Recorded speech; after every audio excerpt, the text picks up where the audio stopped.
வணக்கம் மக்களே. Big pass Tamil season 9ல அதிகம் பேசப்படுற போட்டியாளர்னா அது நம்ம வைப் வித் பாரு விஜே பார்வதி தான். ஷோ ஆரம்பிக்கும் போது இவங்க ஒரு ஃபயர் கிராக்கரா இருப்பாங்கன்னு எதிர்பார்த்தோம். ஆனா இப்போ பல பேர் இவங்கள ஃபேக் பிளேயர்னு விமர்சிக்கிறாங்க.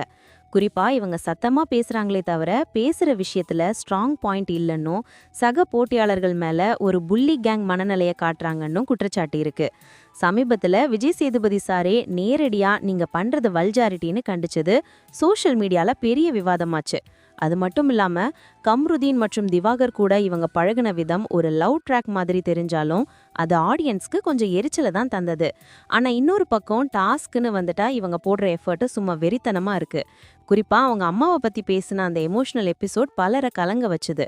எவ்வளோ அடி வாங்கினாலும் தாங்குற ஒரு டஃப் போட்டியாளரா இவங்க தெரியுறாங்க. மொத்தத்துல பார்வதி ஒரு என்டர்டைன்மெண்ட் பேக்கேஜ் தான். ஆனா அவங்க ஆடுறது ஸ்ட்ராட்டஜியா இல்ல இயற்கையாவே இப்படிதானான்னு பொறுத்திருந்து தான் பார்க்கணும். நீங்க என்ன நினைக்கிறீங்க? பார்வதி டைட்டில ஜெயிப்பாங்களா? கமெண்ட்ல சொல்லுங்க. அப்படியே மறக்காம நம்ம சேனலுக்கு சப்ஸ்கிரைப் பண்ணுங்க.